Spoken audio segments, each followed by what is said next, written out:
Sir ರಸ್ತೆ ಗುಂಡಿ ವಹಿಸ್ತೀರಾ sir? ಈಗ ರಸ್ತೆ ಗುಂಡಿ ಯಾವುದೋ ಮುಚ್ಚಕ್ಕೆ ದುಡ್ಡಿಲ್ಲ ಅಂತಾರೆ ಸರ್ಕಾರದಲ್ಲಿ. ಸರ್ಕಾರದಲ್ಲಿ ದುಡ್ಡು ಯಾವುದೂ ಇಲ್ಲ ಅಂತಾರೆ. ಎಲ್ಲೋದ್ರೂ ಬರೀ ಬಿಟ್ಟಿ ಭಾಗ್ಯ ಅದು ಇದು ಅಂದ್ಕೊಂಡು ಈಗ ಜನಗಳಿಗೆ ಯಾವುದೇ ಒಂದು ತರಹದ ಸೌಕರ್ಯ ಸಿಗ್ತಾ ಇಲ್ಲ. ರಸ್ತೆ ಗುಂಡಿಗಳಂತೂ ಫುಲ್ಲು ಕಷ್ಟ ಇದೆ, ಜನಗಳು ಓಡಾಡೋಕ್ಕೆ ಕಷ್ಟ ಇದೆ. ಈ ಥರ ಎಲ್ಲ ಇದೆ. ವಯಸ್ಸಾಗಿರೋರು ಇಲ್ಲಿ ಓಡಾಡೋದು ಹೆಂಗೆ?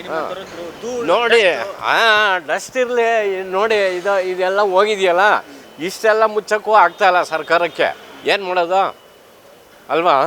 ಈಗ ನೋಡಿ, ಏನಾರ ಒಂದು ಇದೊಂದು ಏನಾದರೂ ಒಂದು ಇದು ಹೋಗ್ತು ಅಂದರೆ ಕಲ್ಲು, ಈ ಕಲ್ಲು ಹಿಂಗೆ ಹೋಗ್ತಿದ್ದಾಗ ಪಕ್ಕದಲ್ಲಿದ್ದವರು ಪಟ್ಟಂತ ಹೊಡೆದ ಅಂದರೆ ಅವರು ಹೋದರು, ಸತ್ತೇ ಹೋದರು. ಇರೋದ್ರಲ್ಲಿ ಏನೋ ಮಾಡ್ಕೊಂಡು ಹೋಗ್ಬೇಕು. ಆದರೆ ಸರ್ಕಾರ ಏನು ಮಾಡ್ತಾ ಇಲ್ಲ. ಡೆಡ್ಲೈನ್ ಕೊಟ್ಟವ್ರೆ, ಕೊಟ್ಟರು ಸಹ ಒಂದು ಗುಂಡಿ ಮುಚ್ಚಕ್ಕೆ ವಿಫಲರಾಗಿದ್ದಾರೆ BBMP.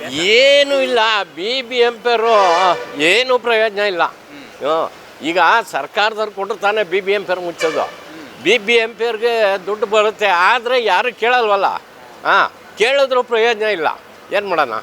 ಈಗ ವಯಸ್ಸಾದ್ರೂ ಓಡಾಡೋದು ಕಷ್ಟ ಆಗಿದೆ. ಈ ಒಂದು ಡಸ್ಟು ಮತ್ತು ಕಲ್ಲು, ಒಂದು ಸಮಯ ಡಸ್ಟ್ ಆಗಲಿ ಇನ್ನೊಂದಾಗಲಿ ಕರೆಕ್ಟಾಗಿ ಗುಂಡಿ ಮುಚ್ಚಿ ತಾರಾಕಿ ಎಲ್ಲ ಮಾಡಿದ್ರೆ ಯಾವ ಡಸ್ಟು ಬರೋಲ್ಲ.